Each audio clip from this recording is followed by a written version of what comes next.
Hello and welcome to episode 4 of the Hot Tag here on goic.net. Thanks for joining us as always, and it's not really an us this week, it's just me, Adam Stephen Kelly here, and I'm not joined by Ed because he's a little bit under the weather at the moment. Hopefully, if all is well and good, he'll be back for the next episode, which is actually going to be a bit sooner than you may think, but more on that a little bit later. So yeah, I'm just flying solo, and because of that, going to be offering a slightly condensed version of the Hot Tag this week.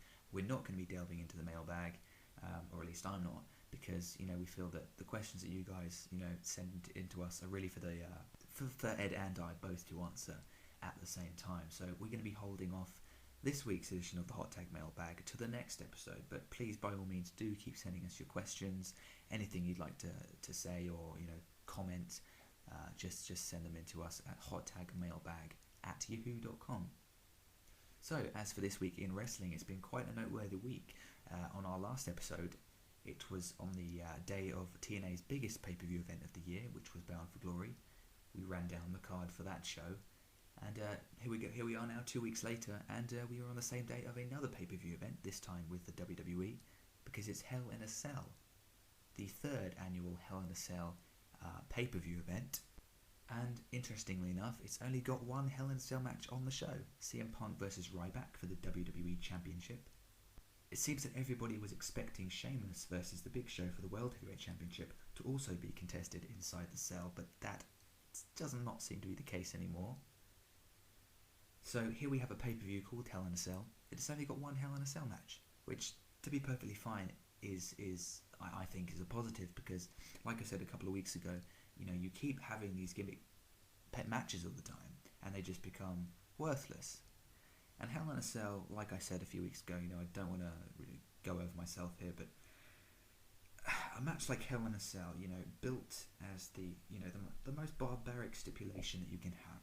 You would only have about one of these a year. It would be the final chapter in the biggest, most storied and personal rivalry of the WWE year.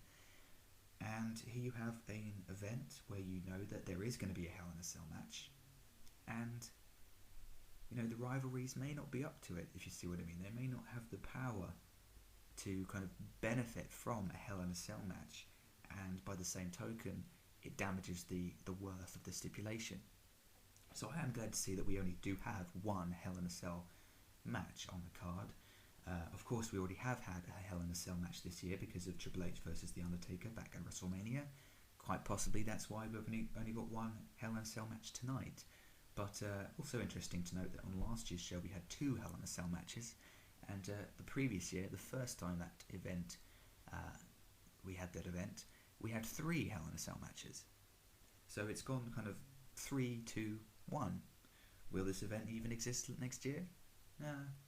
Probably, but I hope not, because I just like to see Hell in a Cell become a surprise, and don't want to see it all the time. Look what happened to the Steel Cage match. Doesn't mean anything now, because at one point we seem to be having them every 2 weeks.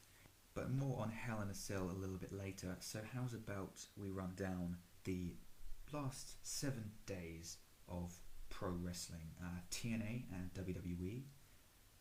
The go-home show for Hell in a Cell was on Monday. WWE Monday Night Raw actually scored the lowest rating in WWE television for Raw in the last 15 years.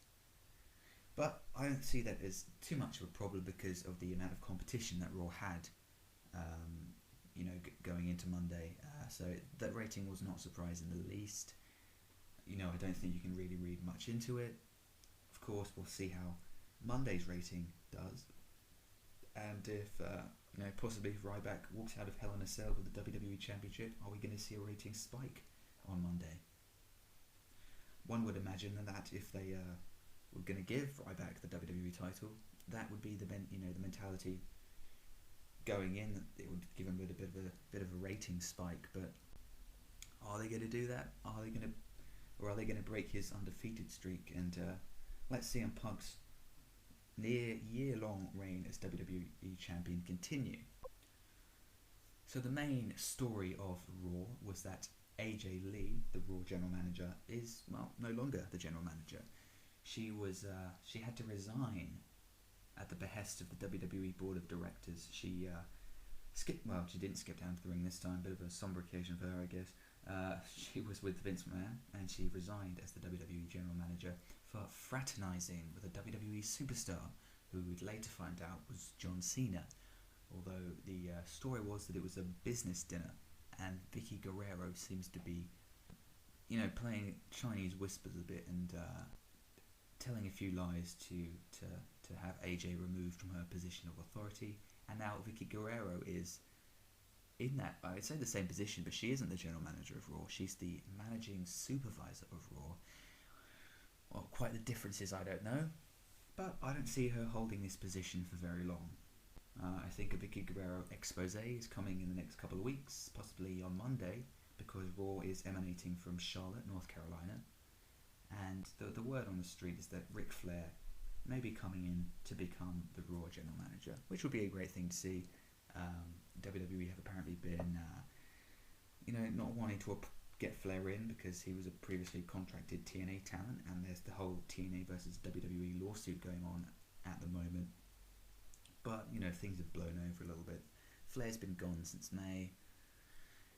It's been a good few months, since then. So I think it's well timed to bring Flair in. Will they do it? Let's see. But if they are going to do it, there is no better time than on Monday. So we'll have to see what happens.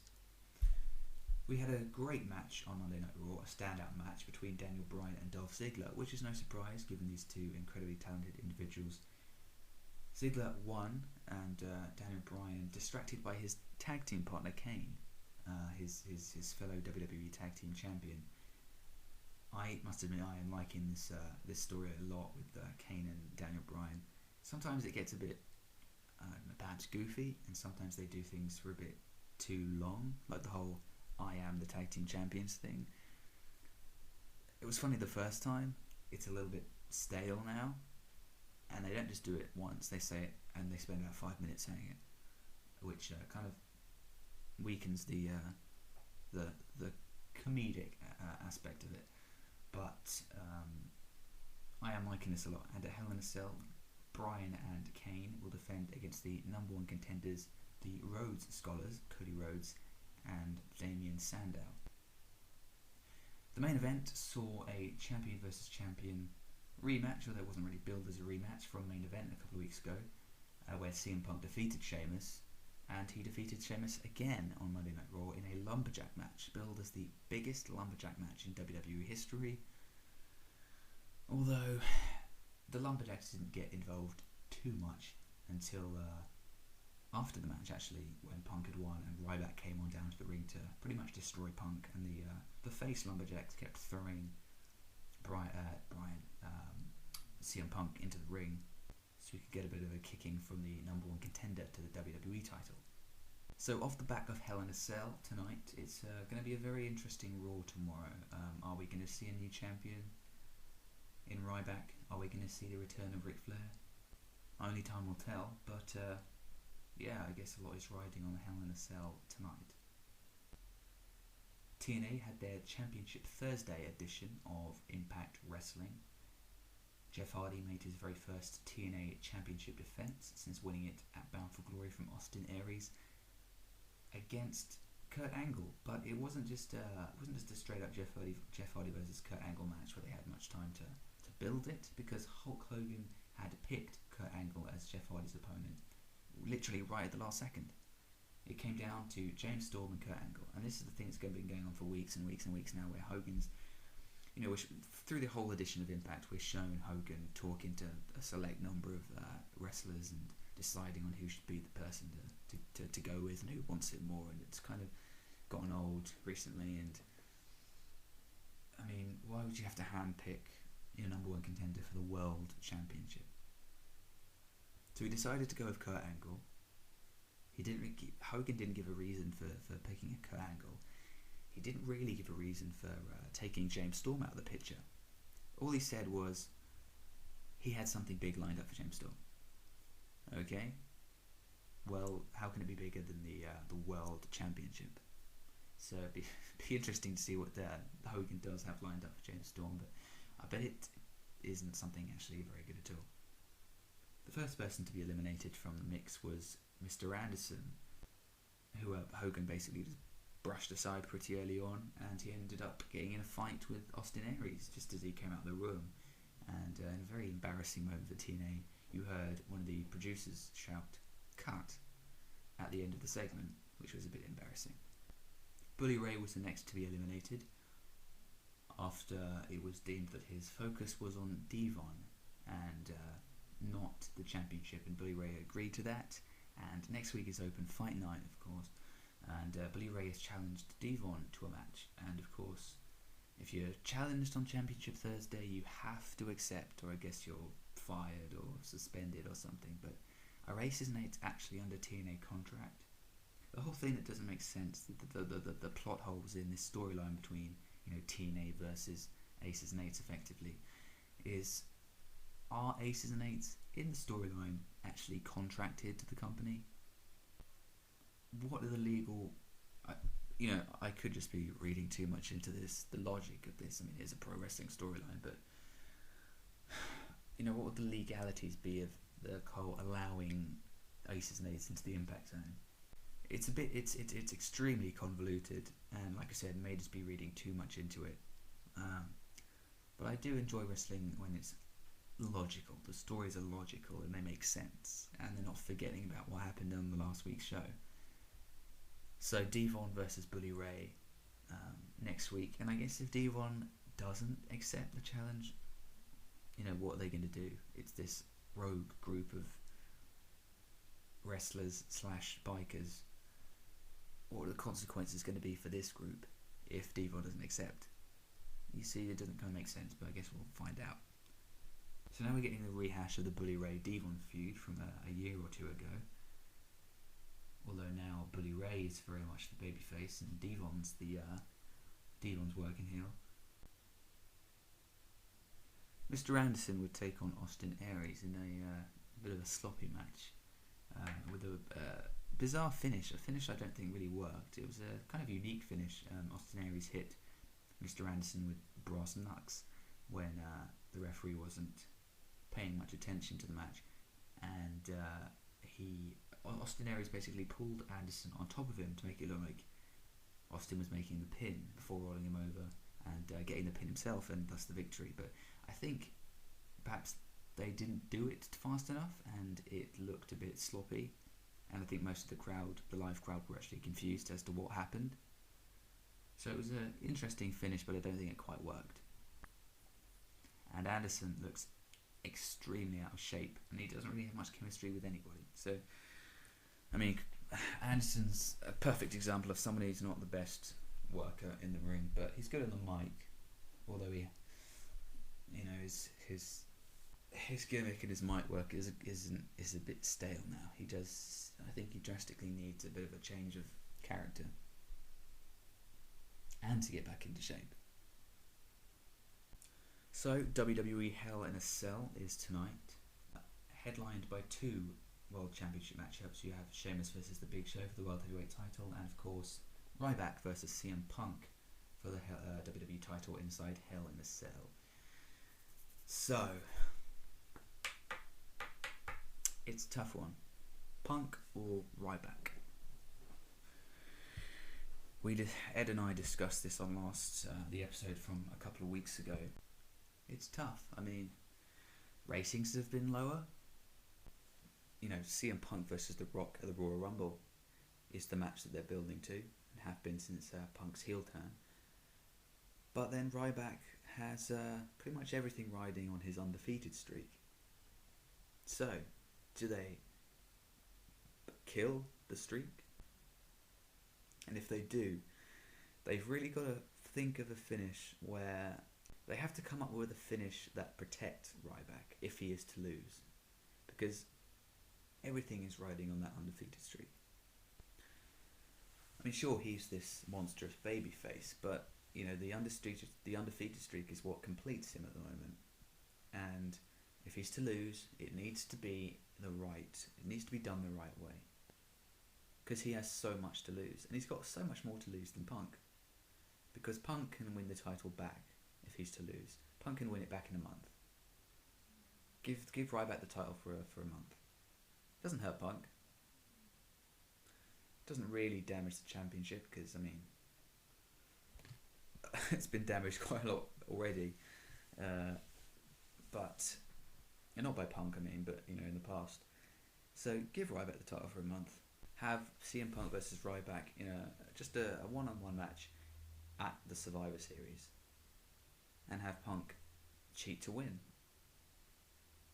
It's obviously it's much easier to protect Ryback losing, say if Punk used a chair illegally or something, but in Hell in a Cell there is no disqualifications, there's no countouts, etc., etc., which obviously makes the whole idea of a loss for Ryback, that much more difficult to come up with than if it was just a standard matchup. Now, what I'm hearing internally in WWE is that Triple H is leading a pack of creative team members who are in favour of Punk continuing his nearly year-long reign with the WWE Championship, and eventually going against The Rock at the Royal Rumble as champion without losing it in the process, on the road to the Rumble. And Vince McMahon, who's very high on Ryback, is leading a bit of a team who wants Ryback to walk away. But the finish has reportedly changed in both men's favours numerous times over the last couple of days. So really, it's anyone's guess. I mean, the finish could change 5 times tonight, today. It could change 5 minutes before they go out there to do the match. A lot of deliberation, has certainly gone into coming up with a finish for this match, and it's going to be incredibly interesting to see what does actually go down. Personally, what I would do, I would give Ryback the title. Because, like I said, Punk has nothing to lose by losing. He really doesn't, because he can get it back in a month. And I would, if I was booking this, whatever, I would give Punk the title back in a month. I'd give it to Ryback. I'd make a star out of Ryback by giving him the championship. I'd get that spike in the ratings. It's probably going to happen, tomorrow on Raw if Ryback does indeed win, and probably the next week as well. Get that rating spike. Get Ryback over even more. Make him a star. Then let him drop the title to Punk. Then Punk can go into the Royal Rumble against The Rock, have the money match, and there you go. It's that's what I would call the logical way. I don't think Ryback should lose, because he has so much more to lose at this juncture than Punk does. But as always is the case, only time will tell, and even in the ever-changing creative landscape of WWE, it could go anyway. Anything's possible. We'll just have to see what happens. So also on the show, you've got Sheamus versus The Big Show, and Dolph Ziggler has vowed to cash in Money in the Bank at the end of this match. Although, correct me if I'm wrong, but he did say that he would cash it in at the end of a Hell in a Cell match, because no matter the winner, they both would be pretty battered and bruised. But since this isn't a Hell in a Cell match, does that really make much sense anymore? I don't see Sheamus losing this. Not at all. Big Show's just in here he's just another guy, because there's there's such a lack of depth on the SmackDown roster. Big Show was on Raw anyway before he came back. Sheamus has done the feud of Del Rio. I imagine this is going to continue after Hell in a Cell, probably going to culminate in a gimmick match at the Survivor Series. I know that they've been advertising Last Man Standing matches, I believe, on house shows between Big Show and Sheamus, so I wouldn't be surprised if we do see a Last Man Standing match at the Survivor Series for the World Heavyweight Championship. Dolph Ziggler cashing in at this event? I don't think so. I think it's going to be a bit of a surprise when he does actually cash in. But after the Big Show feud, the next logical step, if Randy Orton is to stay a babyface, would be to have a Sheamus versus Dolph Ziggler feud, which is the second one this year, but obviously things are a little bit different when you have the World Championship in the mix if Dolph Ziggler does indeed cash it in first. And they did have some good matches as well. Sheamus's previous opponent Del Rio is against Randy Orton. This should be a good match. The build up to this has been a bit strange because Randy Orton's only been appearing on SmackDown recently because he's been filming 12 Rounds Reloaded, which has just finished filming this past week. I'm sure Orton's going to win. This is probably going to be a good match. Though Orton does at the moment seem to be going through the motions a bit. He's clearly very, very, very, very, very tired of being a babyface. And he's voiced his displeasure at that on Twitter, of all things. Are we going to see a Randy Orton heel turn in the near future? I think that's best because Orton is a great, great heel. Far better than he is a baby. But as a babyface, it's really just lackluster. I mean, he gets over well enough. And he never turned in the first place. It was the fans just kind of embraced him. Even though he was still a heel, and he just kind of gradually just had to turn. And as mentioned earlier, we have the WWE Tag Team title match between Team Hell No and Team Rhodes Scholars. I don't see Bryan and Kane losing the titles. Like I said, I'm very high on this angle. Fans seem to be very high on this angle as well. So I absolutely do see it continuing with the titles around their waist. And it gives them that whole I am the tag team champions dynamic still. So that is WWE Hell in a Cell. That is live tonight on pay-per-view. Looking forward to see it, mainly just to see how Ryback versus CM Punk turns out. Not only as a match, but what the hell the finish is going to be. So looking forward to that one. And for those who be wanting to wait 2 weeks for the next official episode of the Hot Tag to hear the thoughts of Ed and I relating to Hell in a Cell tonight, you won't have to, because this coming Friday, November 2nd, we are going to be doing a special episode of the Hot Tag, a special look at pro wrestling video games, our pro wrestling video game memories, because we're lifelong fans of pro wrestling video games, like we are lifelong fans of pro wrestling. So we're going to be talking about the video games that we remember the most, and also going to be I'll be sharing my thoughts on WWE 13, and of course this is all to mark the release of WWE 13 on PlayStation 3, Xbox 360 and Nintendo Wii, which comes out this Tuesday, the 30th of October in the USA, and actually Friday, November 2nd for those of us in the UK. I have an advanced copy on the way, and I will looking forward to playing it immensely, and looking forward to sharing my thoughts on the game in the special episode which launches on Friday the 2nd of November. I can't talk about the game actually before then if you follow me on Twitter or whatever, because of this whole it's a media embargo thing. It's something that basically prevents us from talking about the game, but we thought it would be a little something different to do on an episode, and it's not going to be our next episode officially. It's just going to be, like I said, a special. We are going to be having our next proper episode of the Hot Tag on November 11th, which is 2 weeks from today. So in the next 2 weeks, you've got 2 doses of us. Hope you enjoy them both. And by all means, if you have any special memories of pro wrestling video games throughout the years, whether it's WWF Royal Rumble in the arcade to last year's game WWE 12. Send us your memories. hottagmailbag@yahoo.com. We will endeavour to share them with everybody on the next episode.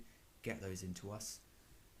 We'll also be delving into the Hot Tag mailbag anyway and answering the questions that you've sent in between now and our previous episode. So continue to sending us anything you like, any questions, to hottagmailbag@yahoo.com. So not only are we going to be looking at video games in our special this Friday, we are going to be answering questions from the mailbag, and we're also going to be sharing our opinions on what went down at tonight's WWE Hell in a Cell pay-per-view. So that should be a pretty chock-a-block special, and we look forward to bringing that to you. Last episode, we ran a competition, our second competition, and it was to give away a personally signed action figure of Kevin Nash, his WrestleMania 13 Diesel action figure, actually, from Jakks Pacific, signed by Kevin Nash in person. And the question we said was, who was the very first WWE King of the Ring? We gave you 3 choices to answer. Rowdy Roddy Piper, Bret the Hitman Hart, or Bam Bam Bigelow? The answer, of course, was B, Bret Hart, who defeated Bam Bam Bigelow in the finals of the inaugural King of the Ring tournament to become the first ever King of the Ring. Bret Hart, the winner of that tournament and the winner of our competition, was Alex Moss. So congratulations to Alex Moss. We'll be contacting you very shortly and getting your Kevin Nash action figure sent out to you. So thanks to everybody who entered that competition, and we hope to bring you another competition very, very soon. So that about wraps it up for this rather truncated episode of the Hot Tag this week. Check us out November 2nd for our video game special, and then November 11th for the official episode 5 of the Hot Tag, where we'll be recapping the latest developments in pro wrestling and beyond. Thanks so much for joining me today. Ed's going to be back next time, I'm sure of it. Thanks as always to Barry Wilkinson and episode3.co.uk for the logo, and thanks to you for listening.